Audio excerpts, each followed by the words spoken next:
I wish we had dozens of mental health clinics across the county. The county's done a number of things. When myself and the council last year looked at this issue, we wound up with a proposal that met the state standard for what we needed to do, which is keep the officers close to the schools, but they didn't have to be in the schools. They could check in with the schools. They were intended to be involved when there were police issues and issues that would actually be criminal. One of the problems that had happened with the SRO program was that 97% of what the police were used for were enforcement of school discipline rather than dealing with criminal activities. And that had created a great deal of angst, and I'll say anger, among both students and some of their parents. And that's why we looked to change the system. We also planned on putting in 2 social workers per high school, because I think everybody agrees these kids need more than anything, more mental health supports than anything else. The school system tried, but could not hire the mental health care workers that they had planned on hiring. And not being able to hire them, along with the rising number of incidents in the school, led the school system to request that we modify the program.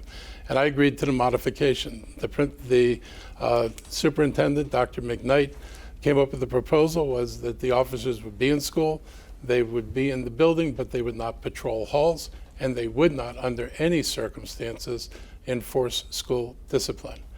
With those parameters, I was comfortable with that for the rest of this year, and we'll talk about what happens when we see if they're able to hire the complement of social workers that they need. But I believe that we need the ability to respond to crime promptly and be able to deal with issues as they arise, but we also need to deal with the underlying mental health issues that many of the students are presenting, and COVID has made ever so much worse.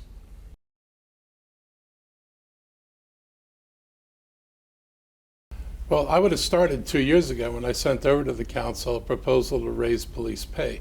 We knew at the time that morale was a major issue, that we were losing officers, we were having difficulty filling recruit classes, and that officers were especially concerned about the comparison of Montgomery County pay to other jurisdictions.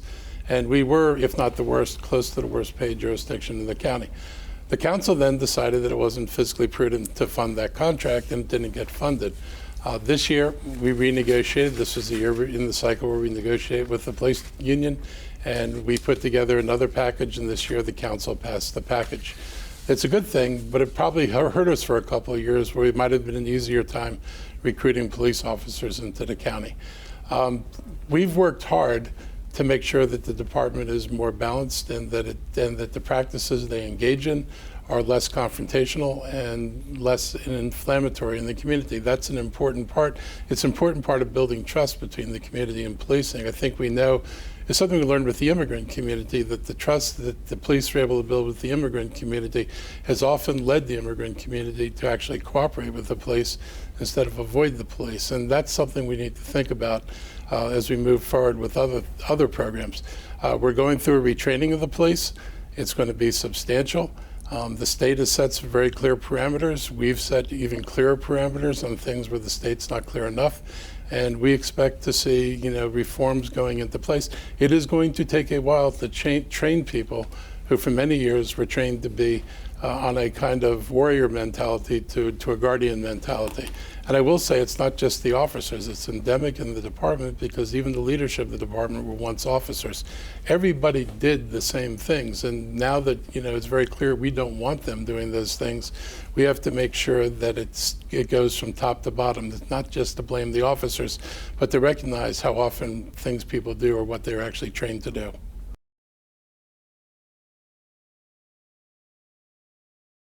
So when I came into office, I focused on economic development, and there were a couple of things that we could address very quickly, which was Sidney Katz and I did a listening tour. We asked people why they thought Montgomery County was the worst place to do business, and asked them what they thought we needed to change.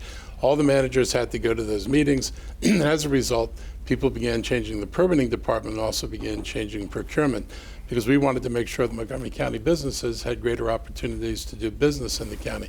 We put in place business teams that were going to be attached to all of the community centers in the county in order to provide local business support that they weren't getting, from the Economic Development Corporation.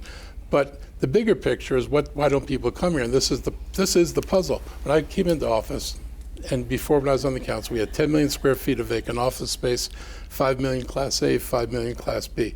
We have the lowest taxes on development by far than any jurisdiction in the DC region. And if you have lower taxes and you have massive vacancy and you're not getting jobs, you got to think about what is the problem. And the council's solution, vote things I voted against, which, by the way, didn't keep them from going into effect, the focus solely on density. The idea that if you give developers more density, you would get jobs in housing. That was Hans's mantra. We never got the jobs in housing. He's running a campaign now that there are no jobs in housing. He spent 10 years on the council being the architect of policies that produce nothing. So we need to take a different focus on things. And one of the things that I've talked about is, changing the way we do taxes in Montgomery County. We have one tax of all taxes, which is the impact tax, which unfortunately, though it doesn't make us more tax than Virginia, it's a tax that actually changes the cost of construction. And I want to change that. I've offered, and I've met with the business community about doing this. A lot of people would be more than happy to swap our system for Virginia's system, which is what I'm proposing.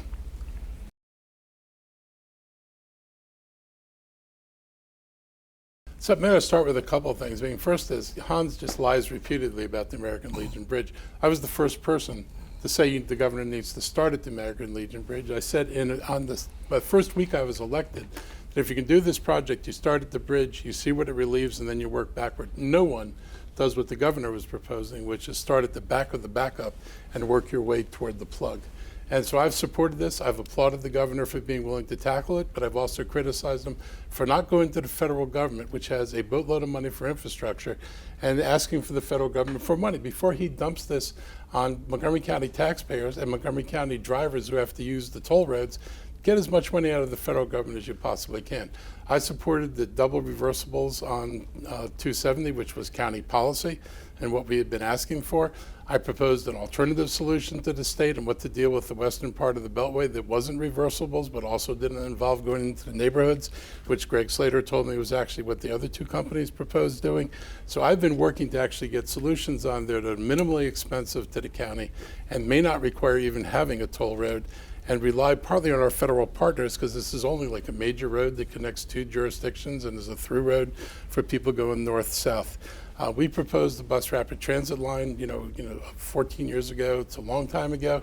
The fact is that with the current county's taxing system, you can't pay for it. You have to be able to float bonds. It means you have to get additional revenues. Hans has been one of the people on the council who's lowered the impact taxes on developers, gets less money from development in order to provide infrastructure in the county. When you worsen the adequate public facilities ordinance, which is what triggers the moratoriums, when you let developers not build the transportation or the schools we need, then you don't get the schools you need, and you don't get the intersection improvements or road improvements or transit improvements that you need.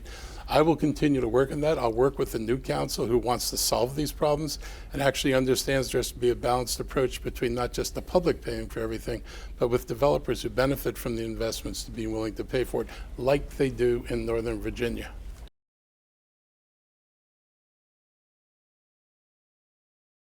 So we've already put 18 properties on the market. We've got over 90 bids for the property. Our intention is not to sell them and make money on them, but basically to make them available to affordable housing developers to do basically what David said, which is control what we get. We've got experience with this. We're doing it in Wheaton off of Veers Mill Road, where we're building 192 units. All the units will be affordable to people below $75,000 in income down to $30,000 in income. So that's important, but it's not enough. Even if I get a couple hundred units of affordable units per new of each of these 18 lots, it's not going to solve a deficit of 50,000 units or meet any of the future needs. We don't do enough to require affordable housing, or so-called vaunted MPDU program, which everybody likes to brag about, until you realize that it has 6,700 MPDUs left in the county, which is like a drop in the bucket when you think about the number of people who need affordable housing. It doesn't serve people in the lower income brackets, but it also doesn't serve people who make more than the maximum MPDU income and less than market rate. It is ironic, but in Bethesda, You need a $100,000 income to afford a market rate unit. The market rates there for a one bedroom start around $2,500. For a two bedroom, they start about $4,000. Good luck finding a three bedroom unit in Bethesda, and when you find it, they'll be $6,000 or $7,000. So nobody who needs affordable housing is going to get it there. We need to require a broader range of affordability. I will put forward a bill that would expand the MPDU program to include people down to $30,000 incomes and up to $100,000. And I would require a greater amount of the developments to be affordable within that range. And I'm serious, you've got to get up around 30 or 35% of all the units in order to make this work. The good news for developers is subsidizing people making $100,000 doesn't mean they have to take a haircut. But we've got to do a better job of providing. We talk about complete streets. We need to build complete communities, and that means affordable housing for everybody, and not a smattering of units followed by lots of luxury housing.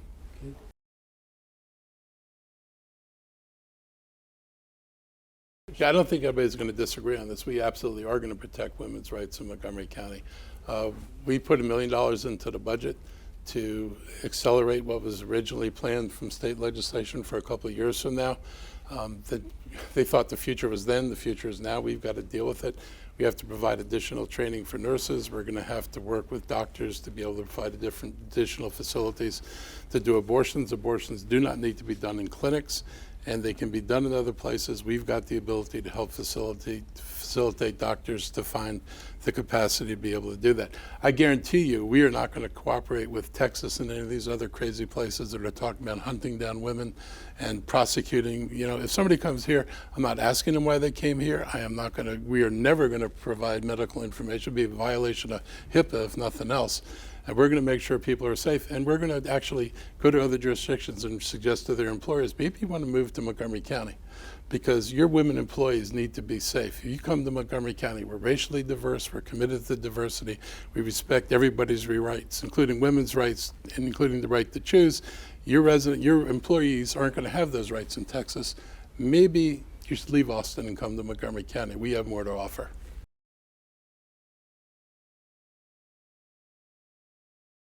I have confidence that the system will work. What concerns me about, because the governor vetoed a bill, and the danger of the governor's veto is that the ballots, the stuff that comes from home, the mail-in, is not going to be counted until 2 days after the election.